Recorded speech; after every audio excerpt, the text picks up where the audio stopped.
Olá pessoal, mais um vídeo no canal Vene Casagrande, vídeo com muitas informações importantes. Dia seguinte da derrota do Flamengo para o Atlético Mineiro na Supercopa do Brasil. Um jogo que vai trazer muitos aprendizados para o técnico Paulo Souza, ou não, depende de como o treinador enxerga esse resultado. Algumas atitudes eu acho que ele vai ter que mudar, principalmente a utilização de Diego Ribas, por exemplo. A gente vai falar sobre esse assunto. Vamos falar também de Diego Rossi, aquele jogador que o Flamengo estava de olho, inclusive chegou a abrir negociações, mas tem novidades e não é muito boa para a diretoria do Flamengo. Tem também um clube carioca sendo comprado e não é o Botafogo, como você já sabe. A gente vai falar sobre isso. Isso e muito mais em instantes, mas antes, galera, queria pedir para vocês se inscreverem no canal, para vocês darem um like no vídeo, ativarem a notificação, ativar o sino aí. Toda vez que eu subir um vídeo aqui, você vai ser notificado, seja no seu celular, seja no seu desktop, e aí você vai ficar por dentro de tudo que acontece no Flamengo. Se quiser ajudar o canal de maneira financeira, tem o Pix aqui na descrição e também o clube de membros. Então, qualquer ajuda será super bem-vinda. Vamos para as informações.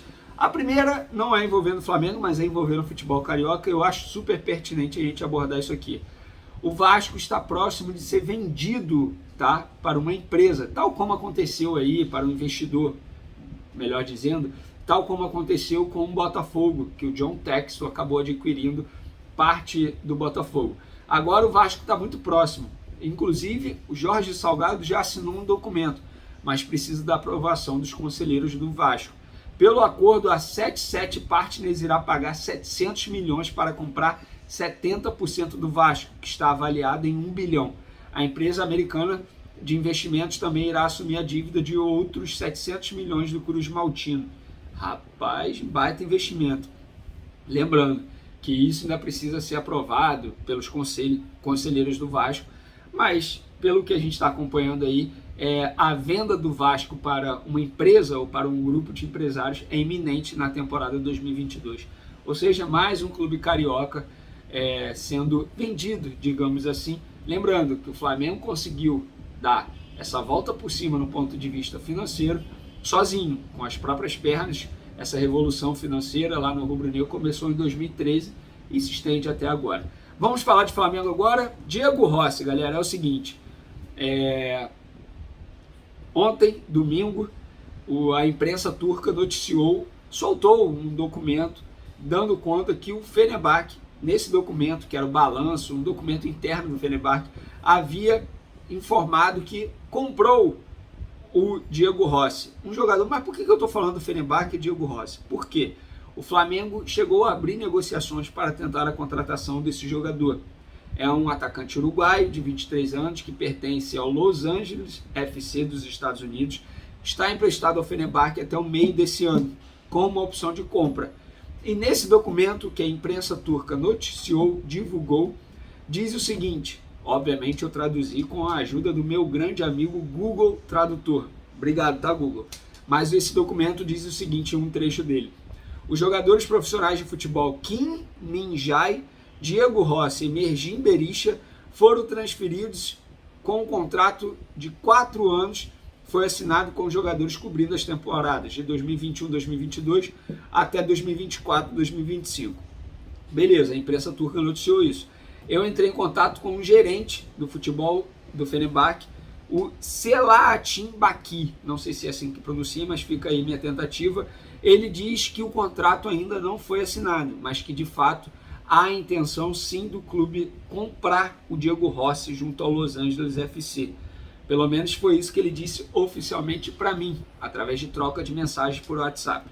Entrei em contato com um dirigente do Flamengo, do departamento de futebol, e ele disse o seguinte: Diego Rossi estava assim na lista de nomes avaliados, que sempre tem uns 15 por posição.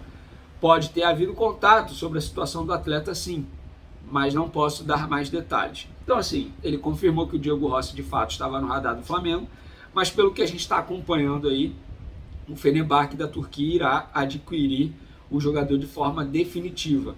Eu ainda não cravo, porque esse dirigente do Fenerbahçe também não me cravou, mas ele deu a entender que de fato o Fenerbahçe irá tentar sim a compra do Diego Rossi. Lembrando que tem um valor de opção de compra estabelecido entre o Los Angeles FC e o Fenerbahçe da Turquia.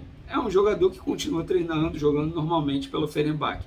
Eu acredito que se tivesse pelo menos algo avançado pelo Flamengo, nas conversas com o Flamengo, ele sequer estaria jogando pelo Fenerbahçe, tá? Então, fica aí a apuração de todos os lados. O empresário do jogador, que se chama Gustavo, deixa eu ver o sobrenome dele aqui, Gustavo Mendes, o empresário do jogador não responde, não falou nada sobre o assunto, ou seja, preferiu o silêncio, beleza? Vamos mudar de assunto, vamos falar do protesto ontem da torcida do Flamengo, é isso mesmo. Ontem, após a derrota para o Atlético Mineiro, a delegação rubro-negra desembarcou por volta das 11h30 da noite no aeroporto Galeão, aeroporto internacional do Rio de Janeiro, e lá cerca de 15, 20 torcedores estavam presentes para protestar, inclusive com um saco de pipoca, jogaram pipoca no ônibus e tal.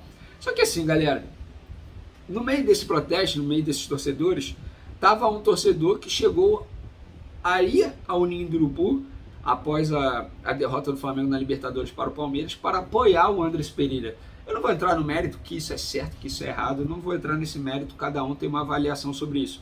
Só que eu acho que esse protesto perde totalmente a credibilidade a partir do momento que esse torcedor que deu apoio ao Andrés Pereira, após uma derrota para o Palmeiras na Libertadores, que era uma competição que a gente sabe muito bem que é a principal competição sul-americana, da forma que foi, apoia lá no Ninho do Urubu. E após uma derrota na Supercopa do Brasil, esse mesmo torcedor vai lá protestar? Não faz muito sentido, né, galera? Sejamos francos. Então, assim, eu acho que perde um pouco da credibilidade do protesto. É cedo para protestar? Eu acho que, assim, levando em consideração todo o contexto, talvez não, talvez sim, não vou entrar no mérito de que está certo e que está errado. O fato é que estou aqui para informar. E eu estou informando que teve protesto da torcida do Flamengo, não no aeroporto, porque no aeroporto a delegação driblou os torcedores, mas esses torcedores seguiram o ônibus do Flamengo. Esses torcedores seguiram o ônibus do Flamengo até o Ninho do Urubu. Quando chegou lá no Ninho do Urubu, esses torcedores tentaram conversar com os jogadores, só que os seguranças não liberaram. Eu não vou botar o vídeo aqui, porque, enfim, eu não sei se o YouTube vai desmonetizar o vídeo, enfim, mas o vídeo assim é um pouco constrangedor, porque o próprio segurança começa a rir, sabe? Um negócio meio estranho. Mas enfim, fica aí o registro que teve protesto de fato. Sobre Flamengo, sobre a atuação do Flamengo, eu acho que o Paulo Souza errou na estratégia, nas substituições. Não era para ter colocado o Diego Ribas no lugar do Bruno Henrique, era para ter colocado o Marinho ou até mesmo o Pedro. Eu falei isso depois da live e vou repetir. Não dá para um treinador terminar uma decisão com Pedro e Marinho no banco de reservas e com o Diego Ribas no lugar do Bruno Henrique. Com todo respeito, isso aí é inadmissível. A bem verdade é essa, pelo momento que o Diego Ribas vive, momento que o Pedro vive no Flamengo, tá bem, faz tempo, momento que o Marinho chegou no Flamengo, não chegou, beleza, não chegou voando, mas chegou querendo mostrar serviço, mostrando vontade. Então assim, eu acho que valeria muito mais a pena colocar o Pedro ou o Marinho a colocar o Diego Ribas no lugar do Bruno Henrique. Sobre as penalidades, o Gabigol não bateu, foi erro de estratégia. Se estavam pensando na cobrança seguinte, antes de chegar na cobrança seguinte, tinha que converter aquela. E a chance do Gabigol converter um pênalti é muito maior que a chance do Vitinho. Isso é aproveitamento, gente. Isso é número. Não é porque o Vene acha isso. Isso é número. Então, assim, era para o Gabigol ter batido aquele pênalti. Aí empatava e levava para mais uma cobrança. Não adianta você pensar na cobrança seguinte sem ao menos passar por essa. E para passar por essa, era melhor ter botado o Gabigol e não o Vitinho. O julgamento aqui não é no Vitinho, muito pelo contrário, palmas para o Vitinho que teve coragem. Foi lá e bateu o pênalti, perdeu. Só perde quem bate. Para mim o erro foi estratégia. E não dá para o Paulo Souza dizer, porque a gente combinou que os jogadores iriam decidir entre eles. Não, Paulo Souza, você é o treinador e você ganha muito bem para isso. É você que tem que decidir quem vai bater o pênalti. É você que tem que chegar e falar, não, eu quero que o Gabigol bata. Não, eu quero que o Vitinho bata. Não, eu quero que o Arão bata. Não os jogadores decidirem entre eles. Mas enfim, fica aí de aprendizado para o técnico Paulo Souza. Galera, essas são as informações de momento. Eu agora vou partir lá para o SBT Esporte Rio. A partir das 13 horas eu estou na telinha ali do SBT. Você pode acompanhar. Se você não está no Rio de Janeiro ou não é do Rio de Janeiro, pode acompanhar pelo YouTube também. E fica aqui novamente o pedido. Galera, se inscreva no canal. Dê a moral aí. Ajuda o Vene Casagrande a crescer ainda mais aqui no YouTube. Beleza? Conto com a sua colaboração, não custa nada você apertar o botãozinho vermelho aí e compartilhar esse vídeo com os amigos, com as amigas. Agora fui, tamo junto, abraço.